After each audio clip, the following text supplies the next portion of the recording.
Bismillahirrahmanirrahim.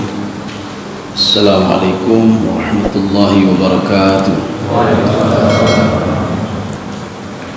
Alhamdulillahi rabbil alamin. Assalatu wassalamu ala asyrafil anbiya'i wal mursalin wa ala alihi wa ashabihi ajma'in. Raditu billahi rabba wa bil islami dina wa bi Muhammadin nabiyya wa rasulah. Rabbi shrah li sadri wa yassir li amri wahlul 'uqdatam min lisani yafqahu qawli. Allahumma ij'al jam'ana hadha jam'an marhuma wa tafarruqana min ba'dihi tafarruqan mahsuma. Kaum muslimin dan muslimat sedang jamaah subuh dirahmati Allah. Imam Al-Ghazali pada kesempatan lain mengatakan begini, kalau kamu ingin mengenal Allah, maka dekatilah Allah, pelajarilah sifat-sifatnya, maka setelah itu dekatilah Allah. Kalau kamu ingin tahu syaitan itu, maka pelajarilah syaitan, ketahuilah siapa syaitan itu. Setelah kamu tahu, maka jauhilah dia. Begitu juga dengan harta. Jadi harta itu kalau ingin tahu manfaat dan mudaratnya, dekati dulu harta itu, pahami dulu apa manfaat dan mudaratnya. Setelah itu kamu baru tahu. Kalau bersedekah itu adalah manfaat. Kalau kamu mengambil harta itu di dalam maksiat, berarti itu mudarat bagimu. Jadi makanya pembahasan kita pada kesempatan ini bayanun tafsiliyun afatul mal wa fawaiduhu. Jadi artinya penjelasan tentang masalah harta. Jadi harta itu tidak semuanya bisa merusak, tidak, tapi ada faedahnya juga. Jadi di sini beliau membagi dua. Jadi ada faedah, ada mudarat. Jadi sebelum kita masuk ke dalam pembahasan ini, ada kata pembuka dari Imam Ghazali. Bismillahirrahmanirrahim. I'lam annal mal mithlu hayyah. Jadi harta itu seperti ular, ya. Bagaimana seperti ular? Fihi sum. Dia itu ada racun. Kemudian yang kedua watiryak. Tiryak itu obat, ya. Jadi ada racun, ada obat. Jadi di dalam ular itu ada racun dan ada obat. Jadi tidak semuanya racun, ya. Sebagian orang itu jauh dari ular karena tahu ular itu racun, maka dia jauhi ular itu. Padahal dia tidak tahu di dalam ular itu juga ada obat. Jadi makanya orang yang mengetahui ular itu ada obatnya, maka dia terus mengejar ular itu. Orang yang tahu di ular itu ada racunnya, dia akan lari dari ular itu. Tapi orang yang tahu dua-dua, dia akan memanfaatkan itu dua-dua, ya. Karena apa? Dia tahu di situ ada racunnya dan ada obatnya. Wa fawaiduhu tiryaquhu. Faedah dari ular tadi apa secara positifnya? Kita bisa mengambil obatnya.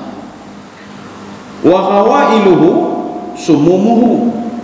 Tetapi ada negatifnya apa? Negatifnya racunnya.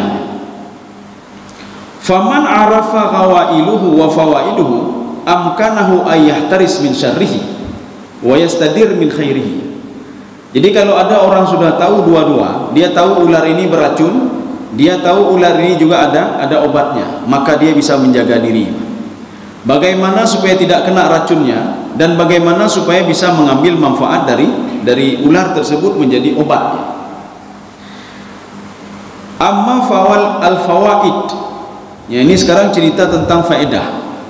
Harta itu untuk apa dulu? Karena begini, ya, kalau kita lihat secara umum di dalam hadis Rasulullah SAW, Rasulullah mengatakan Ibnu Adam itu kan menganggap harta itu sebagai khairun. Khairun itu kebaikan yang banyak sekali, menyolain hana, ya. Kalau kesehatan itu bukan kebaikan menurut dia. Jadi kebaikan itu adalah harta segala-galanya. Makanya Rasulullah mengatakan Ibnu Adam itu kalau diberikan satu lembah emas, dia akan minta yang kedua. Ada lagi, diberikan yang kedua, minta lagi yang ketiga.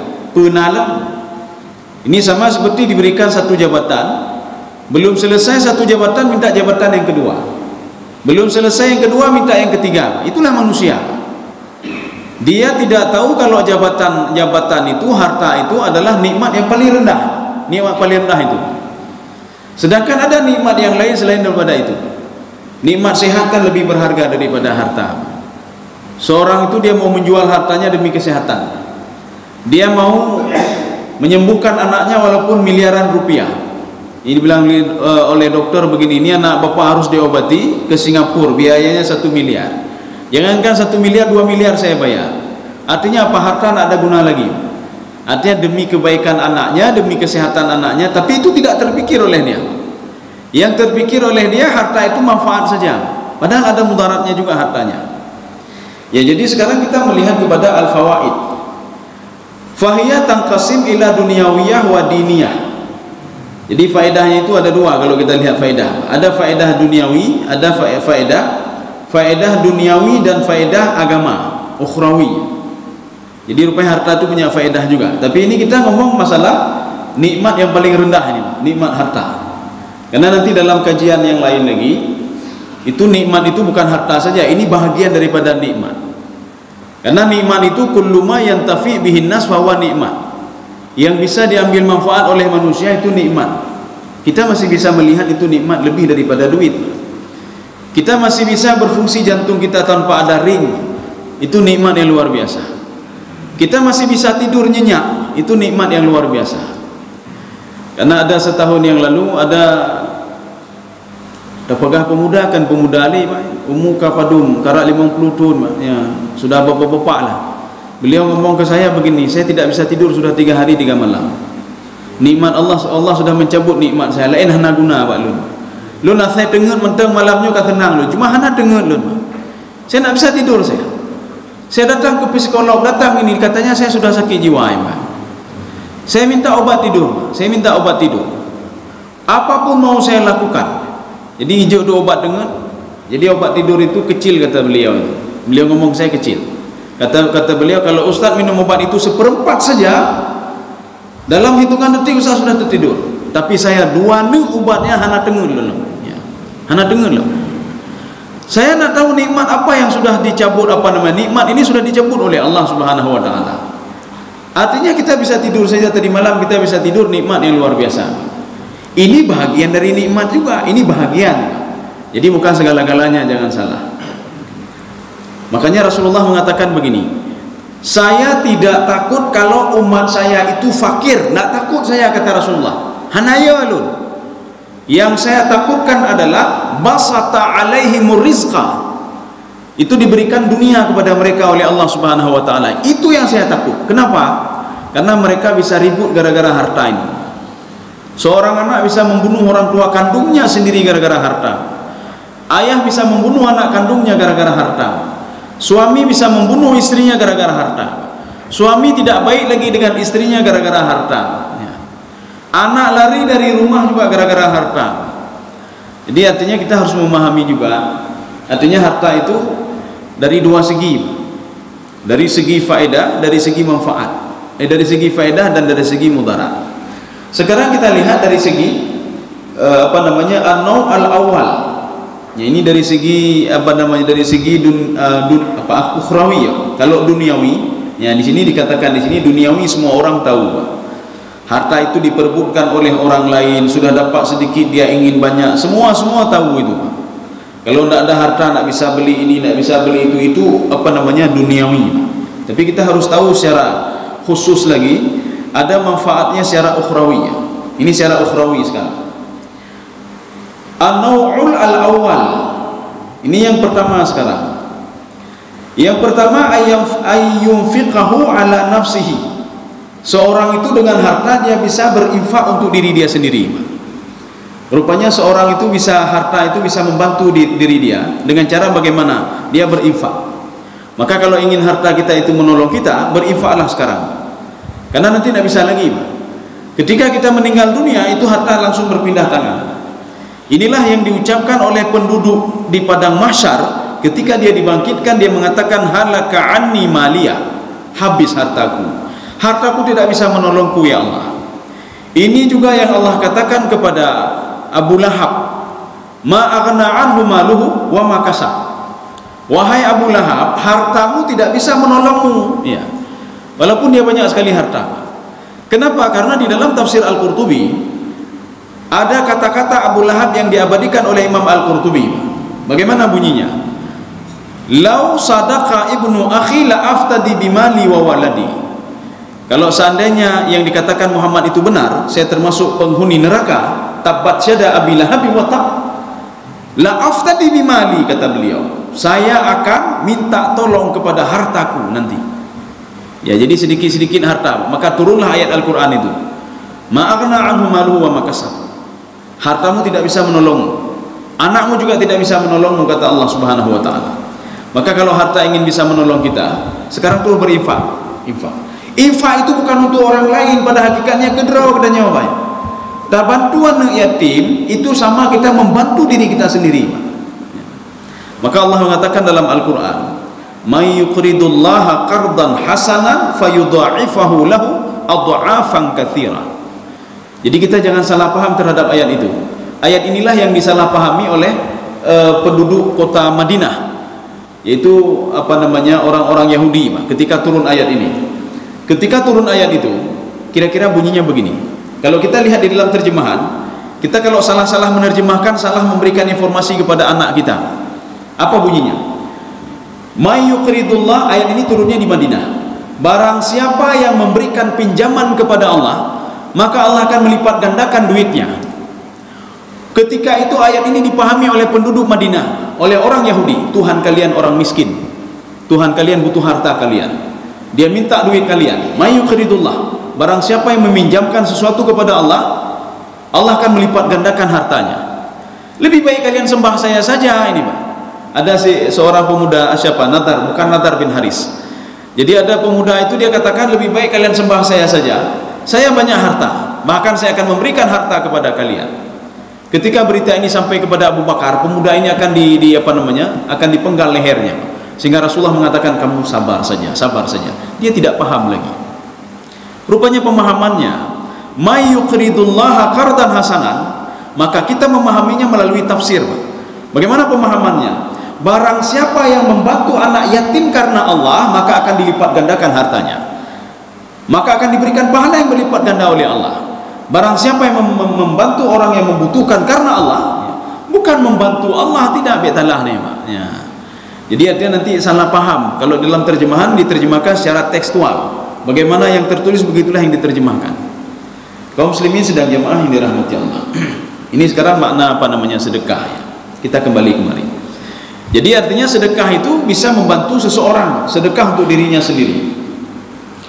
Imma fi ibadah, membantu dirinya untuk apa? Untuk beribadah. Ya, satu. Au fi isti'anah ala ibadah, atau untuk membantu beribadah.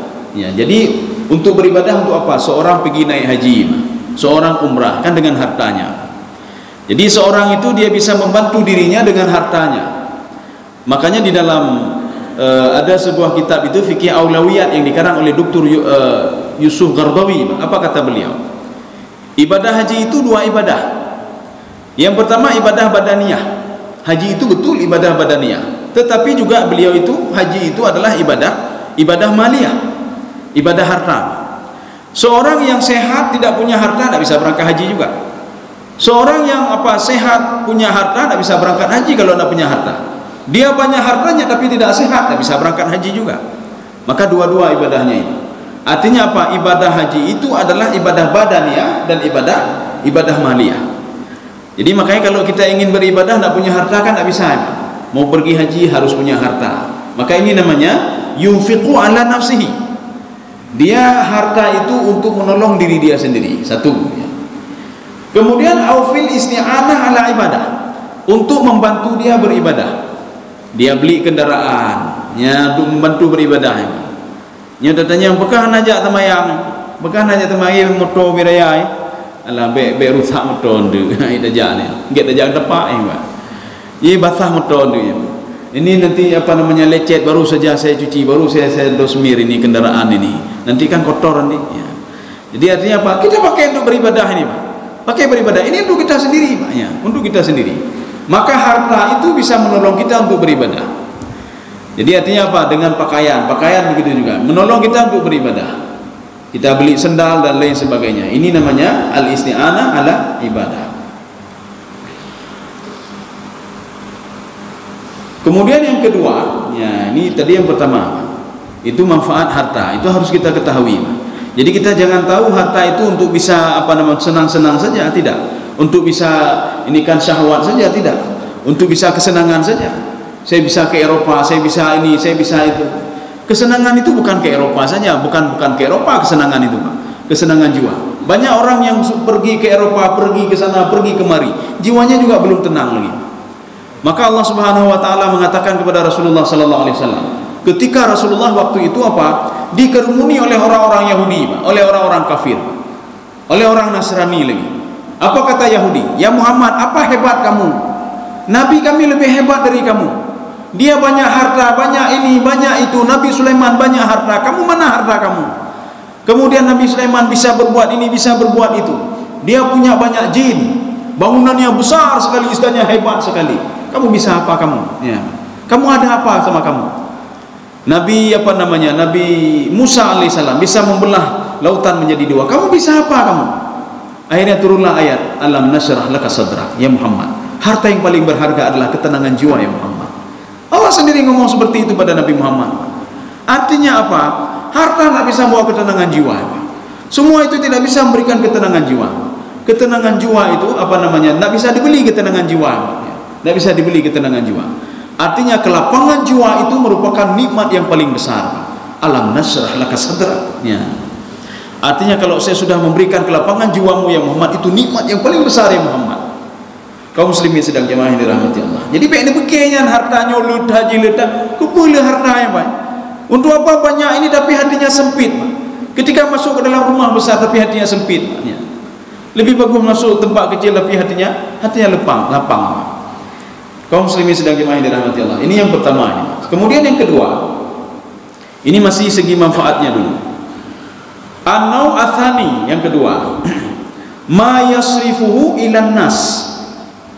Jadi dia itu apa namanya untuk membantu manusia, ya kan manfaat namanya. Jadi harta itu dia bantu manusia, yang itu nanti kembali lagi kepada dia, ya kembali lagi kepada dia. Kalau tadi membantu diri dia sendiri dalam beribadah, sekarang harta itu diberikan kepada orang lain, diberikan kepada orang lain tapi ada manfaatnya. Tapi nanti ada juga diberikan kepada orang lain tidak ada manfaatnya. Tak pegat dia lapak judi Pak, ya. Oh main judi ya, main aja untuk lu pegat tempat yang paling lagak alam ya. Lu pegat meja yang gendek, lu pegatnya, lu pegat je ya. Atau kita gunakan berikan fasilitas.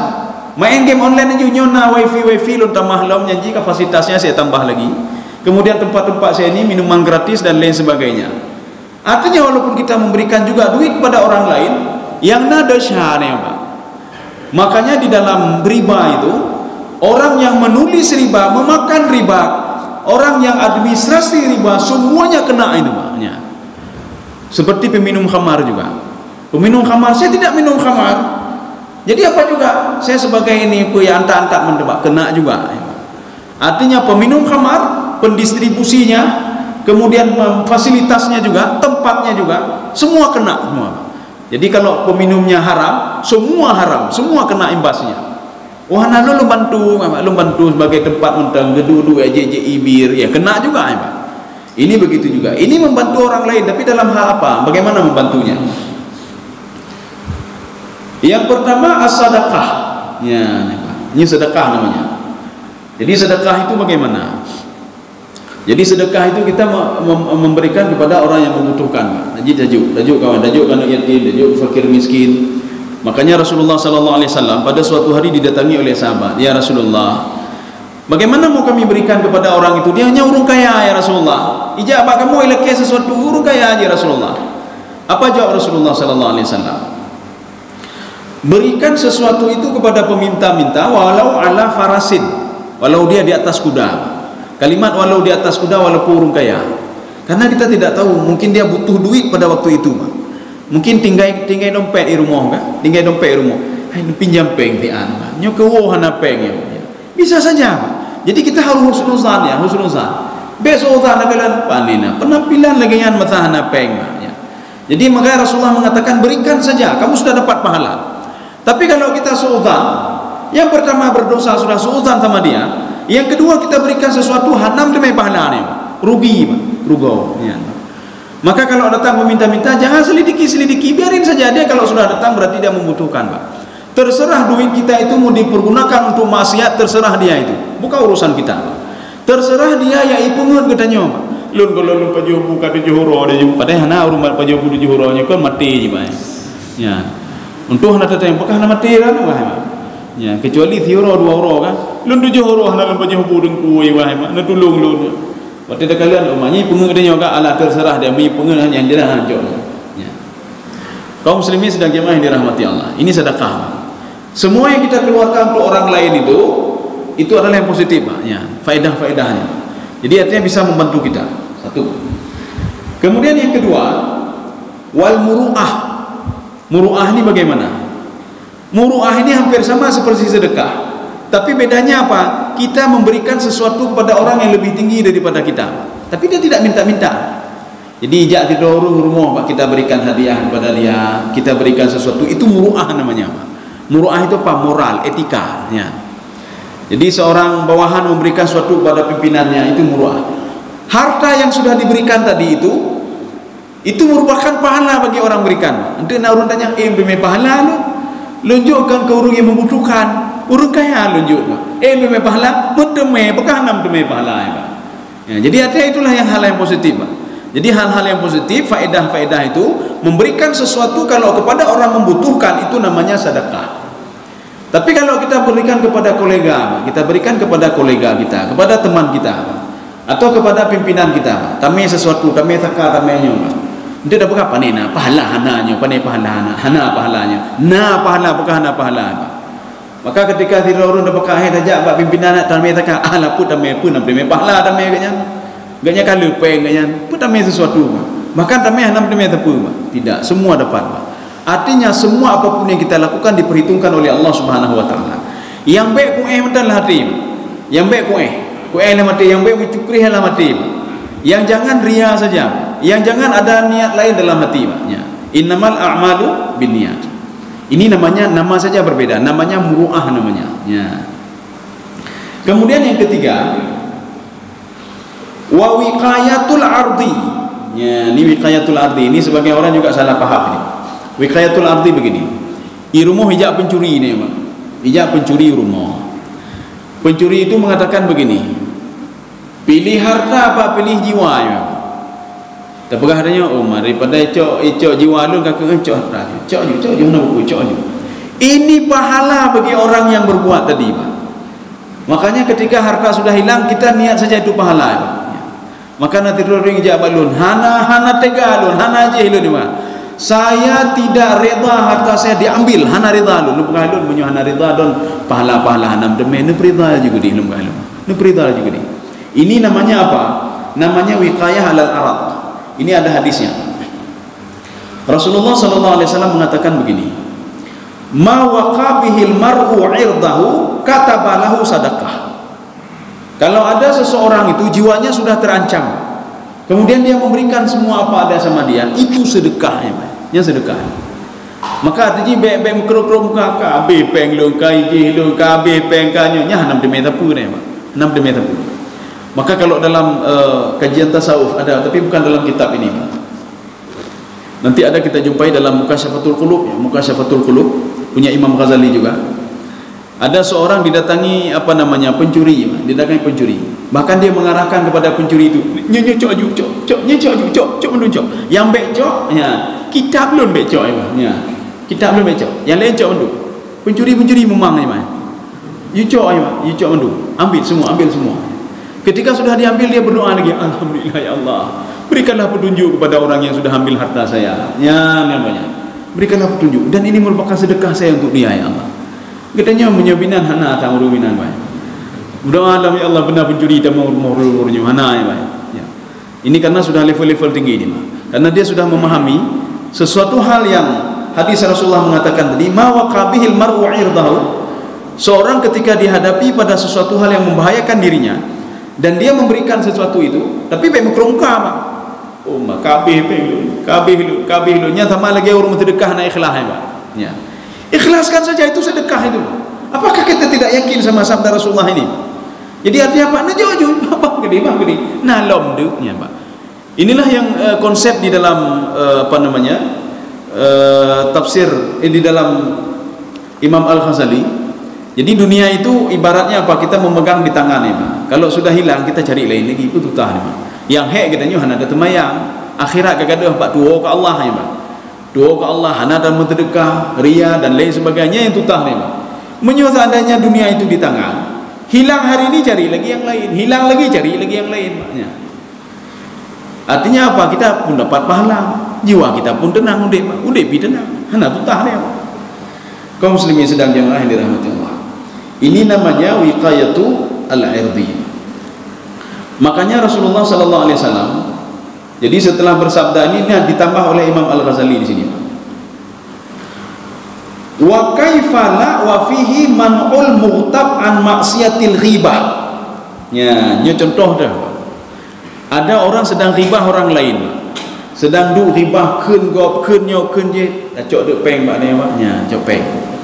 Hai bloje hele bang, bloje hele. Ya. Ketika mereka senang melihat duit itu, mereka makan-makan lupa untuk ghibah. Nyampi sedekah luar biasa ya Pak.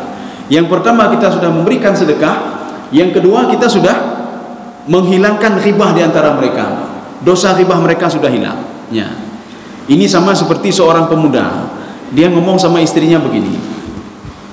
Saya cita-cita saya apa? Saya ingin berbuat yang terbaik, kata pemuda ini Pak. Ini kisah ini ada di dalam kisah-kisah tasawuf juga.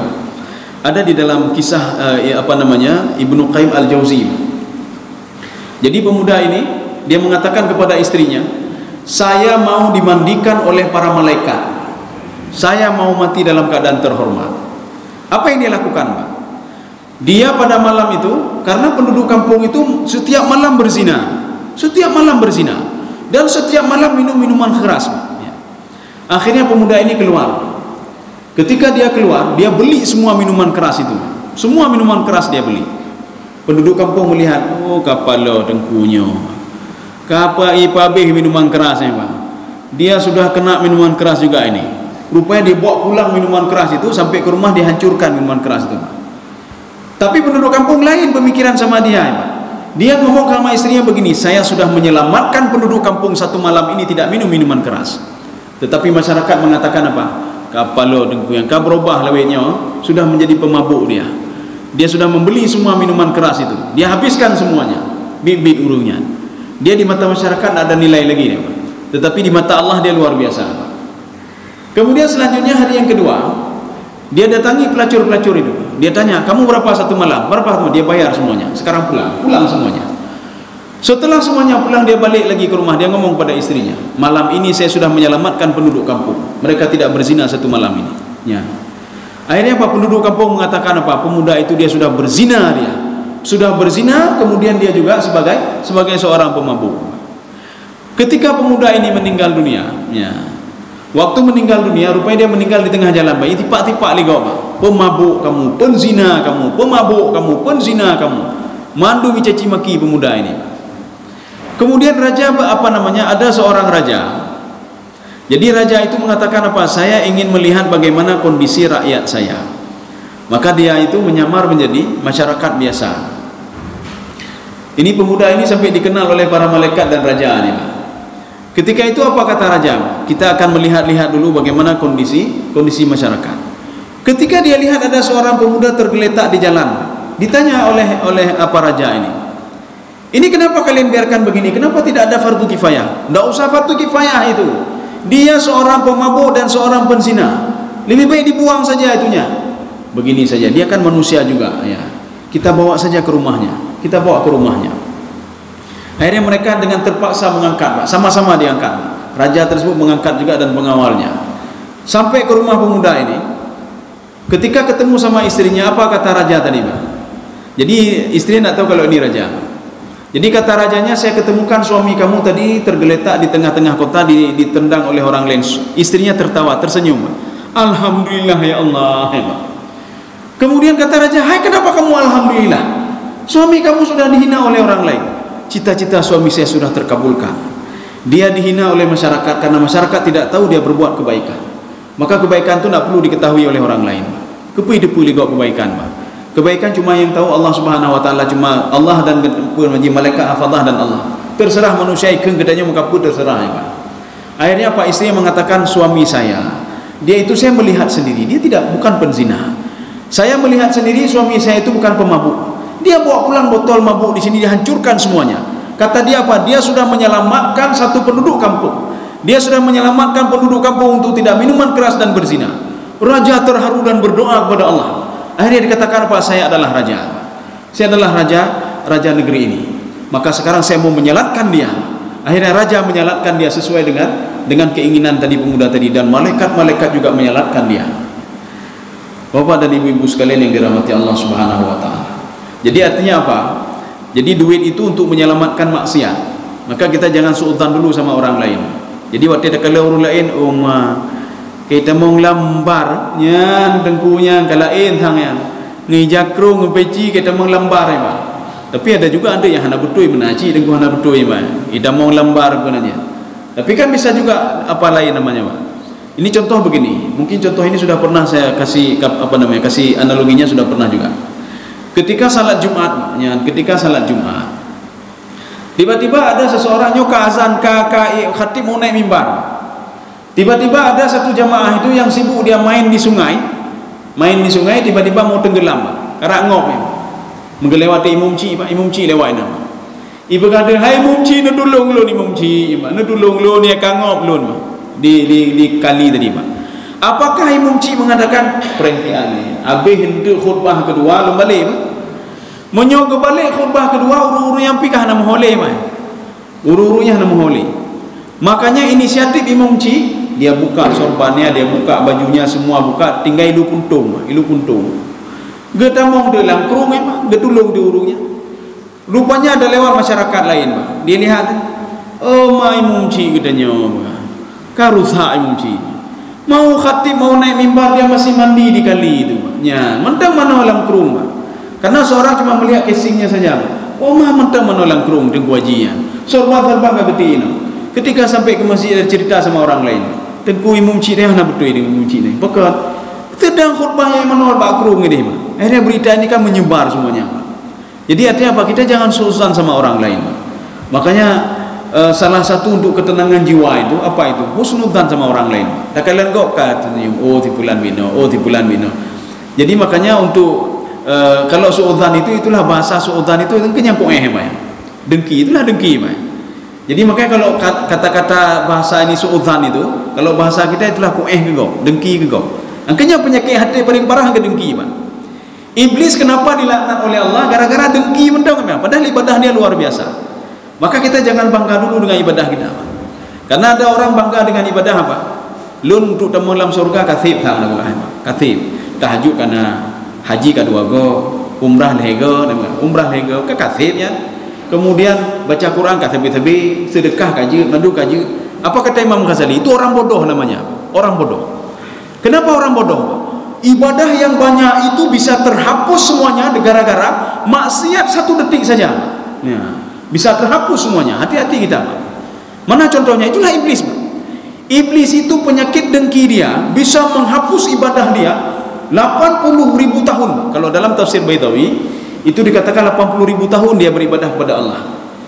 Dalam satu tafsir lagi 1.500 tahun dia beribadah kepada Allah, tapi tidak diberikan nilai sama sekali oleh Allah. Kenapa? Karena dengki, Pak. Dengki kepada Nabi Adam AS, dengki, dan tidak patuh kepada Allah Subhanahu Wa Taala. Nyan menyokatanya lagi iblis itu amal ibadah kita hanai bohyu menduli Allah. Kenapa? Amal ibadah yang sudah kita lakukan selama ini sedikit pun tidak membentuk karakter kita, Pak. Sehingga muncul sifat-sifat dengki di hati ini. Maka menyokatanya mendana dengki ke kau, Pak. Suudzon sama orang lain. Kita harus bertanya dulu, Pak. Rugi berarti saya beribadah selama ini. Sudah puluhan tahun saya beribadah. Rugi saya beribadah sama kepada Allah selama ini, tapi saya masih ngomongin orang lain, ya, Pak. Artinya apa? Ibadahnya masih hana tidak diperhitungkan oleh Allah, sia-sia saja. Maka hana cara lain tak istighfar dan lagi ampun ba Allah Subhanahu wa taala. Kaum muslimin sidang jamaah yang dirahmati Allah. Ini apa namanya yang kedua. Kemudian yang ketiga, ya nih Pak, ini manfaat ya, kita masih cerita manfaat. Ma la yusrifuhu ila insan muayyan walakin yahsulu bi khairun am ka bina'il masajid wal qanatir wa ribatat wa darul marda. Ini banyak panjang ini. Jadi harta ini bukan kita berikan kepada seseorang saja, tidak. Oh, seseorang tertentu, kepada anak yatim, kepada si A, kepada si B, tidak. Tetapi demi kemaslahatan umum. Ya, demi kemaslahatan umum. Apa contohnya? Membangun masjid. Maka nanti ada istilah wakaf ya. Kita membangun masjid, membangun jembatan, membangun sesuatu. Kita beli apa? Pedang WC, pedangnya, untuk kemaslahatan umum. Maka harta itu akan terus membantu kita ketika di dunia dan di akhirat juga membantu kita ketika kita di alam barzakh. Inilah namanya harta yang terus mengalir, terus mengalir. Makanya harta wakaf orang itu tidak boleh dirubah sama sekali, harta wakafnya. Di dalam Imam Asy-Syafi'i, bukan Imam Syafi'i saja, 4 mazhab. Imam Hanafi, Imam Hambali, Imam Maliki, Imam Syafi'i. 4 mazhab ini. Beliau sepakat kalau ada masjid itu wakaf dari seseorang, ya. Karena kalau kita hancurkan nanti tidak ada lagi mengalir kepada dia. Seorang sudah mengatakan ini saya wakafkan, maka artinya apa? Setiap orang beribadah itu pahalanya akan terus mengalir kepada orang wakaf tadi. Beliau mengatakan tidak boleh sedikit pun dihancurkan kecuali dengan izin orang mewakafkan dan izin ahli waris yang mewakafkan bangunan itu. Sudah satu. Yang kedua, Imam Asy-Syafi'i, Imam Hambali, Hanafi dan Maliki, mereka mengatakan boleh menghancurkan, tapi dengan syaratnya sebahagian untuk perluasan. 2. Yang ketiga, boleh menghancurkan semuanya dengan syarat ya. Di masjid itu tidak ada orang salat lagi, hanale urun temayang ya. Jadi masjid ini tidak ada orang salat lagi, orang sudah pindah karena jauh sekali tempatnya lautan saja Pak, tempat lautan. Gaya pewakaf dulu, pewakaf masjid semasa ada orang yang kerja-kerja di hutan itu, tanam sawit, tanamnya ramai orang temayang. Tapi ketika sawit itu sudah sudah hancur semuanya, orang sudah berpindah, tidak ada yang salat lagi. Bagaimana caranya? Imam Asy-Syafi'i mengatakan tukar guling saja. Boleh dihancurkan kemudian tukar tanahnya, tukar ini dengan tanah di sana. Bangun kembali dengan niat apa? Wakaf orang yang dirikan dulu yang pertama sekali. Atau hubungi orang yang memberikan wakaf tadi, itu boleh, tidak ada masalah ya. Inilah artinya kalau kita ingin ingin dapat terus pahala yang mengalir, artinya bukan wakaf itu, maka wakaf itu adalah salah satu yang mengalir bukan ketika kita meninggal saja, waktu udah mengalir sih Pak. Tapi kalau yang sebagian yang lain kan waktu kita meninggal ya. Kalau ini tidak, manfaatnya sudah nampak waktu kita masih hidup. Tajuk sajadah ya Pak. Go itu temayang Pak, mendeme Pak ya. Ketika kita meninggal dunia masih dipakai sajadah ini Pak, kita terus mengalir. Icok mengitimpan dia, hanam demi tempelih dia Pak. Makanya supaya mengalir lagi, ambil itu kasih lagi kepada orang lain Pak. Juklah ke orang lain. Ya. Jadi baik timpan ya Pak, baik timpan. Kaum muslimin sedang jemaah yang dirahmati Allah. Sudah, kemudian yang mudaratnya ini. Fadiniyah wa dunyawiyah. Jadi mudaratnya itu bisa dari segi agama, bisa juga dari segi akhirat. Al-ula, yang pertama, antajurra ila ma'asi. Jadi kita membuatnya ke maksiat. Jadi maksiat. Jadi harta itu untuk membantu orang-orang berbuat maksiat. Ini bahaya ya. Artinya kita juga berdosa. Jadi jangan kita berprasangka begini, saya sudah bantu orang lain. Kita lihat dulu siapa yang kita bantu. Maka lihat dulu itu harta untuk apa? Semua untuk apa? Supaya apa? Ada manfaat untuk kita. Jadi jangan mudarat untuk kita. Makanya ketika diminta sesuatu oleh orang lain, ini ada bantuan ini, bisa enggak? Ya, tanya orang lain, nyo kepu wilayah. Menyo mudarat beda aja, Pak. Kenapa? Karena mudarat kita yang mudarat. Kita membantu fasilitas orang lain berbuat maksiat. Ketika maksiat itu dilakukan, kita di dunia dapat dosa terus, Pak. Ini dosa jariah namanya. Ketika kita masuk ke dalam kubur, dosa jariah ini juga masuk dalam kubur, Pak. Ketika kita dibangkitkan di padang mahsyar nanti, ini dosa ini juga terus mengalir kepada kita, Pak. Artinya apa? Kita harus mempertanggungjawabkan yang ini. Maka harta itu harus ada manfaat, ada mudaratnya. Sudah. Kemudian yang kedua, atsani annahu yajurru ila tana'um fil mubahat wa hadza awwalu darajat. Ya, jadi contohnya begini. Jadi seseorang itu menggunakan pada hal-hal yang mubah. Jadi hal-hal yang mubah artinya ini juga mudarat. Mubahnya begini, boleh, tetapi apa? Dia menghabiskan harta untuk beli ini beli itu, tetapi tetangganya tidak makan apa-apa. Maka di dalam fikih aulawiyat, haji itu wajibnya sekali. Haji itu wajibnya sekali. Kalau yang kedua kali, lebih baik ambil harta yang kedua itu berikan kepada tetangga-tetangga yang membutuhkan. Ya. Kenapa? Karena bisa memudarat kita. Tak haji yang kedua kali, haji yang kedua kali, tetangga di sebelah belum makan apa-apa lagi. Ini anak yatim sampai rumah tanya. Itu sampai rumah anak fakir miskin lah, Mak. Itu sampai rumah anak uruh hanai pajuhu ka paduruh hanai pajuhu ya, Mak. Ya. Ini yang dikatakan dengan menghabiskan harta dalam hal yang mubah. Boleh mubah. Kita beli ini beli itu, tapi orang samping tidak makan apa-apa. Maka itu juga harus kita ini juga. Makanya kehidupan manusia itu bukan dia hidup bukan sendiri di dunia, tapi harus interaksi sosial juga dengan masyarakat. Jadi makanya seorang kalau ingin masuk ke dalam surga, perbaikilah hubungan dia dengan Allah dan dengan masyarakat. Hebat saja hubungan dia dengan masyarakat, tidak dengan Allah, maka tidak ini juga dia akan masuk neraka juga. Oh, dia hebat dengan Allah tapi tidak hebat dengan masyarakat, masuk neraka juga dia. Ya, dia juga masuk neraka. Jadi makanya ada dalam sebuah hadis begini. Seorang itu akan masuk ke dalam neraka apabila tetangganya tidak aman kalau tinggal bersama dia.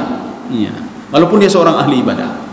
Karena ada seorang wanita mendatangi Rasulullah sallallahu alaihi wasallam. Ya Rasulullah, sambil menangis ya, Pak. Ya Rasulullah, tetangga lunnya ahli ibadah, dia ahli Quran, ahlinya macam-macam nah mandum bakji ya Rasulullah. Puasa lagi ya Rasulullah. Cuma ada apa kata Rasulullah? Kenapa kamu menangis? Begini ya Rasulullah. Dia selama dia tinggal di samping rumah saya, hanya nyaman hati lo ya Rasulullah. Ikun kelon, diupat lon, itu menak lon ya Rasulullah. Apa kata Rasulullah? Maka muhafinnar, tempat wanita itu dalam neraka kata Rasulullah SAW. Ibadahnya tidak bisa menolong dia. Inilah yang dimaksudkan yang kedua ini. Kita tana'um bil mubah. Kita artinya senang dengan sesuatu hal yang apa? Kita buat ini, buat itu. Ya. Tetapi tetangga kita sengsara. Ya. Kita pergi haji senang, kita pergi haji, pergi umrah, tapi tetangga sengsara. Maka di dalam fikih aulawiyat, artinya apa? Lebih bagus ambil harta yang kedua tadi daripada kamu berangkat haji, lebih baik kamu ini. Kenapa? Karena berangkat haji yang pertama akan beda dengan berangkat haji yang kedua. Berangkat haji yang pertama, karena seorang belum pernah lagi pergi ke sana, artinya keikhlasan itu luar biasa. Berangkat haji yang kedua itu sudah beda, nilainya sudah agak kurang. Pokoknya karena kata fikih yang lain. Nyantuk kan terus dia dah belanjanya, awak nak fikir belanja. Awal waktu berangkat haji pun, ya Allah lun bermati dia, ya Allah bermati dia.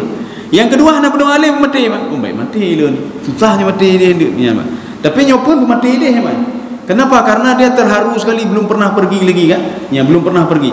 Ya Allah lun bermati bah Hajar Aswad, waktu luncung bermati lamnya ya Allah ya. Atau bah Hijir ya Allah. Atau ketika lun jabaknya Rasulullah ya Allah. Ketika di Raudhah bumatinan ya Allah ya. Atau ketika lu baca Quran di Masjidil Haram bumatinan ya Allah. Tapi kalau berangkat haji kedua ceritanya, tengku untuk berdoa terus bumati dia. Oh baik. Nya handai mai. Nya nak patih saja orang haji yang kedua ni. Tengku untuk berdoa terus bumati dia mendang tu ya, Pak. Nya nyukai tenak adanya memang. Tapi kalau yang pertama pasti dia berdoa demikian, Pak. Makanya dalam fikih aulawiyat, yang pertama itu lebih aula. Yang kedua daripada itu memang betul kan tidak dilarang ya, Pak. Ini dah namanya mubahat. Boleh saja. Tetapi dengan kita lakukan itu, orang lain ada yang membutuhkan lagi daripada kita. Ya.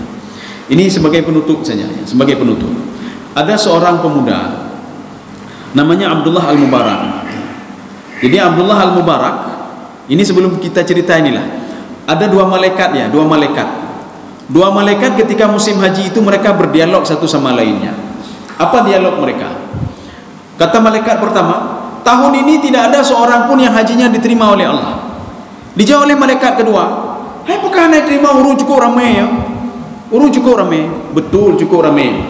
Salah seorang ini mimpi seorang ini Pak, seorang ahli ibadah Pak. Dia sudah 10 kali naik haji Pak. Seorang ahli ibadah. Dia berangkat dari Irak menuju Mekah itu untuk beribadah, dia bermimpi ketemu dua malaikat. Jadi katanya apa? tidak ada yang naik haji tahun ini yang diterima oleh Allah. Terkejut urus yang bunuh Pak. Kapal lo termasuk ulun hendak terima haji ya. Kemudian kecuali katanya Pak, gara-gara satu orang pemuda dia tidak berangkat haji tapi hajinya sudah diterima oleh Allah. Dia tidak berangkat haji dia, tapi hajinya diterima oleh Allah Subhanahu wa taala. Maka malaikatnya yang pemuda tadi merasa heran, siapa ini Pak? Siapa yang dimasukkan dua malaikat ini? Akhirnya dia dia penasaran Pak. Jadi ini seorang konglomerat, dia sudah 10 kali naik haji Pak. Dia berangkat dari Irak tapi dia bermimpi tidak ada satu haji pun yang diterima oleh Allah. Akhirnya pemuda konglomerat ini ada cerita dalam Mukasyafatul Qulub ini. Pemuda ini dia sesuai dengan arahan tadi, dialog dua malaikat tadi. Ini yang diterima haji tadi apa? Dia tidak berangkat haji tapi hajinya diterima oleh Allah. Itu tinggalnya di kawasan Yaman Pak, di Yaman. Namanya Abdullah Al-Mubarak. Dia cari-cari, ditanya mana Abdullah Al-Mubarak. Rupanya setelah ketemu, Abdullah Al-Mubarak adalah tukang sol sepatu, icok sepatu. Dia dari dulu sudah kepingin sekali naik haji. Belum mulu dia haji, tapi tidak punya duit. Akhirnya dia kumpulkan duit sedikit dari sol sepatu itu. Ketika dia salam itu dia tanya, selamat haji kamu sudah diterima katanya.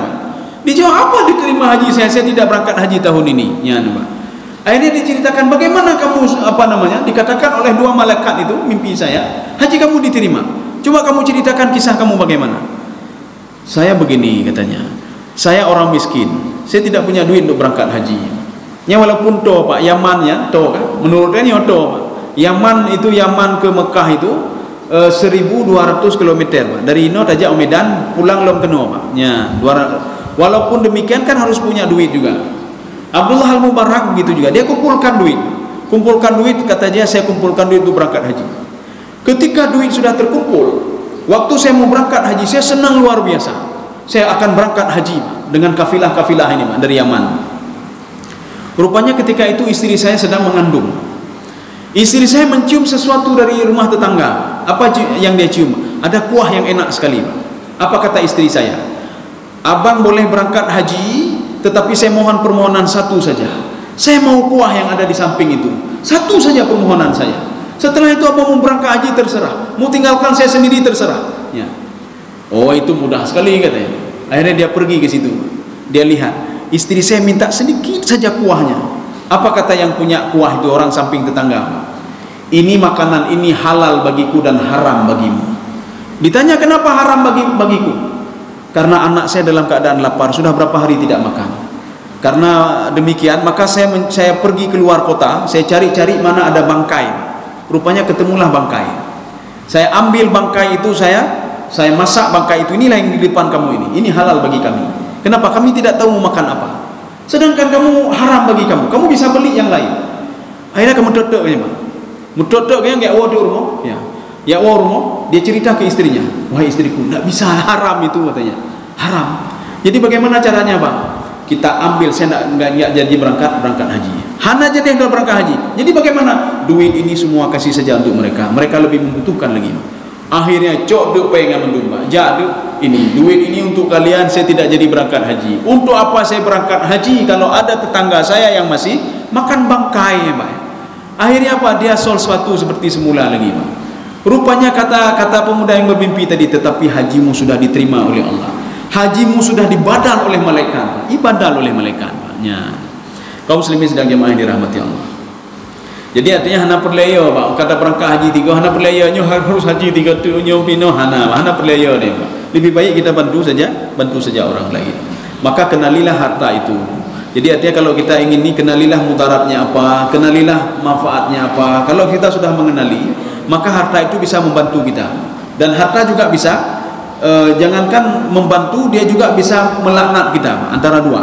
Tapi kalau orang sudah tahu, harta itu tidak bisa melaknat dia, tetapi selalu membantu dia. Asal kita tahu saja fungsi harta itu apa. Menyohana fungsi hartanya yang masalah beliau. Saya rasa cukup sekian. Tidak usah kita buka dialog lagi. Mudah-mudahan ada manfaatnya bagi saya sendiri dan jemaah sekalian. Subhanakallah bihamdika asyhadu an la ilaha illa anta astaghfiruka wa atubu ilaik. Assalamualaikum warahmatullahi wabarakatuh.